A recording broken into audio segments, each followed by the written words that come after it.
Hello छुटकू और छुटकियों, कैसे हो आप लोग। आशा करते हैं कि आप लोग बहुत ही अच्छे होंगे, बहुत ही मजे में होंगे। छुटके और छुटकियों, आज की इस क्लास में हम लोग बात करने जा रहे हैं heating effect of electric current. यानी जब कोई भी कंडक्टर से जब इलेक्ट्रिक करंट पास होता है तो उसमें हीट आखिर कैसे उत्पन्न होता है। ठीक है, तो चलिए इसको हम समझने की कोशिश करते हैं। ध्यान से समझने की कोशिश कीजिएगा।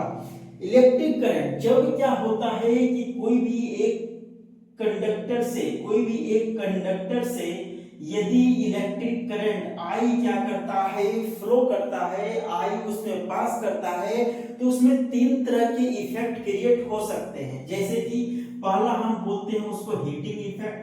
ठीक है, पहला क्या बोलते हैं उसको, हीटिंग इफेक्ट। दूसरा क्या हो गया, मैग्नेटिक इफेक्ट। ओके, और तीसरा क्या होता है, केमिकल इफेक्ट। समझ में यानी कहने का मतलब क्या होता है कि कोई भी कंडक्टर से यदि क्या हो रहा है, करंट यदि पास कर रहा है तो उसमें तीन तरह के इफेक्ट क्रिएट होते हैं। नंबर वन हीटिंग इफेक्ट हो गया, नंबर टू मैग्नेटिक इफेक्ट हो गया, और नंबर सी क्या हो गया, केमिकल इफेक्ट। ठीक है, तो आज हम लोग बात करने जा रहे हैं heating effect of electric current कि आखिर कोई भी कंडक्टर से यदि करंट पास हो रहा है तो उसमें हीट कैसे क्रिएट होता है, उसमें हीटिंग इफेक्ट कैसे दिखता है। ठीक है, तो जैसे कि यहाँ पे देखिए, यहाँ पे हमने क्या किया है कि एक करंट आई को मान लिया है। एक करंट क्या है, आई है। ठीक है, और यहाँ पे एक क्या है, कंडक्टर है। यहाँ पे क्या है, कंडक्टर है। ओके, अब ये आई करंट क्या करेगा ना, यहाँ पे यदि फ्लो करेगा, इस कंडक्टर से पास यदि करेगा, ठीक है, तो हम जानते हैं कि कोई भी कंडक्टर में पहले से क्या मौजूद है, इलेक्ट्रॉन मौजूद है। क्या मौजूद है, इलेक्ट्रॉन मौजूद है। और करंट पास कर रहा है तो क्या करेगा, पहले से यहाँ पे मौजूद जो इलेक्ट्रॉन है इस करंट को रोकने की कोशिश करेगा। बोलेगा अरे रुको, कहां जा रहे हो, रुको कहां जा रहे हो। इसको क्या करेगा, इसको रोकने की कोशिश करेगा। जब इसको रोकने की कोशिश करेगा, आपस में क्या हो जाएगा, लड़ाई हो जाएगा। आपस में इन दोनों के बीच क्या होगा, लड़ाई होगा। बोलेगा हम तुमको नहीं जाने देंगे, उसको रोक के रखेगा। बोलेगा हम तो चीजें करेंगे, बोलेगा नहीं हम जाने ही नहीं देंगे। तो क्या होगा ना, इन दोनों के बीच जाके घर्षण यानी फ्रिक्शन क्रिएट हो जाएगा। क्या हो जाएगा, फ्रिक्शन क्रिएट होगा। और जब ये फ्रिक्शन क्रिएट होगा वहीं से हीट इफेक्ट हो जाएगा, यानी वहीं से क्या निकलेगा, हीट निकलेगा। बात समझ में आया। तो जितना ज्यादा करंट यहाँ पे फ्लो होता रहेगा, इसको रोकने का काम करते रहेगा। रोकने का काम कर रहा है, दैट मींस यहाँ पे क्या प्रेजेंट है, रेजिस्टेंस। क्या है, रेजिस्टेंस। रेजिस्टेंस के बारे में मैंने इस वीडियो में बता चुका है, आपको जाके देख लीजिएगा। ओके, तो इस रेजिस्टेंस क्या करेगा, रेजिस्टेंस इसको रोकने की कोशिश कर रहा है। ठीक है, तब यहाँ पे क्या क्रिएट हो रहा है, हीट क्रिएट हो रहा है। इसी सारे प्रोसेस को हम क्या बोलते हैं, heating effect of electric current बोलते हैं। ठीक है, अब जैसे यहाँ पे देखिए कि मान लीजिए यहाँ तो करंट हुआ, इसको रोकने की कोशिश कर रहा है, फ्रिक्शन क्रिएट हो रहा है। दैट मींस क्या हुआ कि इलेक्ट्रिक करंट यानी जिसको हम इलेक्ट्रिक एनर्जी भी बोलेंगे, इलेक्ट्रिक एनर्जी कन्वर्ट किस में हो गया, हीट एनर्जी में। कन्वर्ट किस में हो गया, हीट एनर्जी में। और इस हीट एनर्जी को कन्वर्ट करने में यहाँ पे और एक एनर्जी काम किया, जिसको हम क्या बोलेंगे, मैकेनिकल एनर्जी। क्या बोलेंगे, मैकेनिकल एनर्जी बोलेंगे। बात समझ में आया। अब मान के चलिए कि यदि यहाँ से पास किया, इसको रोकने की कोशिश किया, आपस में फ्रिक्शन क्रिएट हुए, तो उनके बीच कुछ वर्क भी तो हुआ ना।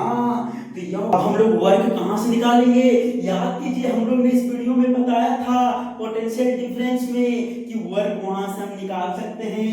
जैसे कि यहाँ पे क्या होता है, V = W बटा Q। V आपका क्या था, पोटेंशियल डिफरेंस।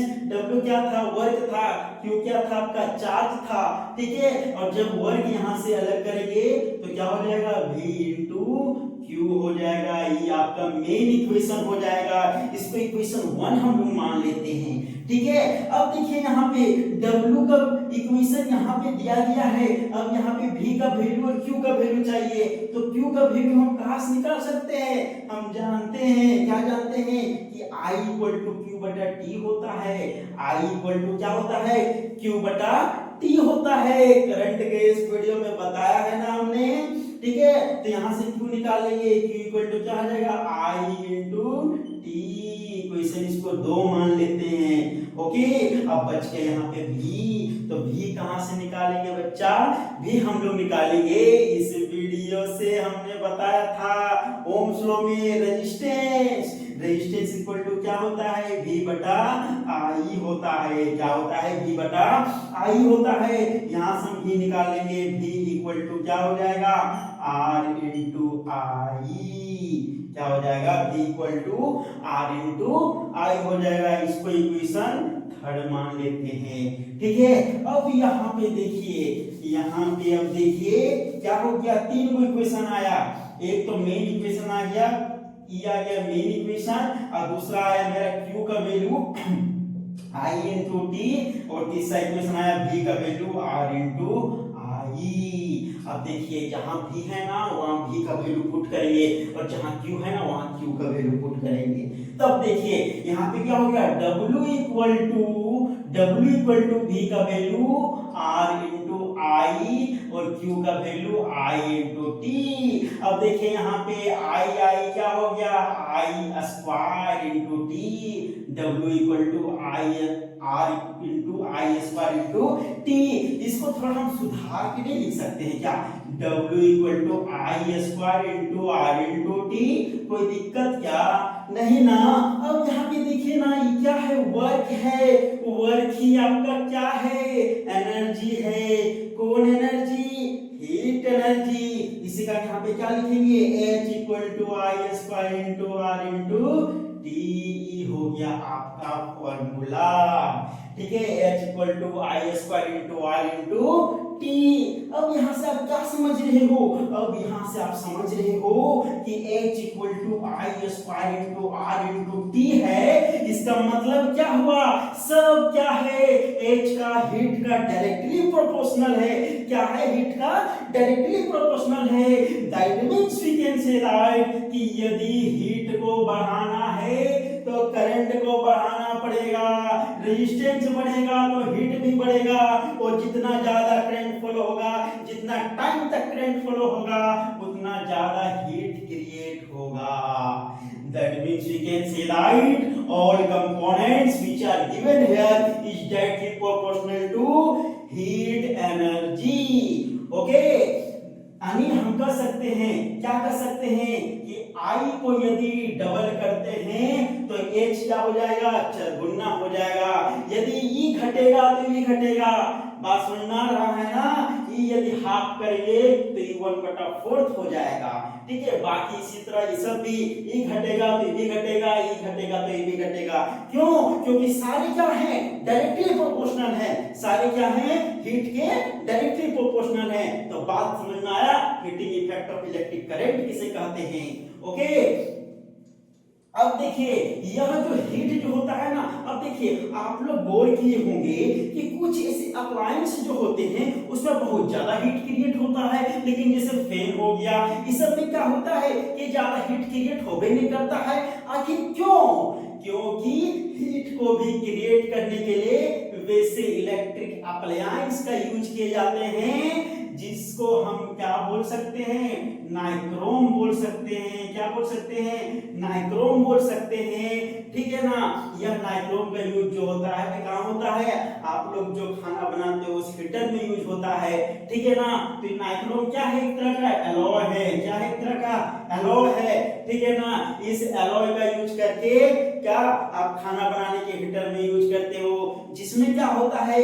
रेजिस्टेंस बहुत ज्यादा होता है, क्योंकि यह यह एलॉय का काम क्या है, बहुत ज्यादा रेजिस्टेंस उसमें लाना, और ज्यादा जब रेजिस्टेंस होगा तो ज्यादा हीट क्रिएट होता है। बात समझ में आया? और एग्जांपल आप देख सकते हो, जैसे गीजर हो गया, पानी गर्म होता है, ओवन हो गया जिससे आप खाना बनाते हो, ठीक है ना, इलेक्ट्रिक आयरन हो गया, ठीक है ना, इस सब में सारे क्या होते हैं, हाईली रेजिस्टेंस वाले मटेरियल्स होते हैं, हाई रेजिस्टेंस वाले एलॉयज में यूज होते हैं। इसी कारण उसमें क्या होता है, बहुत ही ज्यादा हीट क्रिएट होता है, ठीक है। That means we can say that when the passes electric current through a conductor then heat is created, ठीक है ना। जब क्या होता है कि इलेक्ट्रिक करंट कोई भी कंडक्टर में पास करता है तब हीट क्रिएट होता है। बस डिपेंड करता है कि वह जो मटेरियल जो है वह किस चीज का बना हुआ है। बात समझ में आया? तो आई होप कि यह वीडियो आपको बहुत ही मजे से समझ में आया होगा, ठीक है। इसी तरह वीडियो पाने के लिए चैनल को सब्सक्राइब जरूर कीजिएगा, ओके। और वीडियो अच्छा लगा तो लाइक जरूर कीजिएगा, अपने दोस्तों के पास शेयर जरूर कीजिएगा, ठीक है।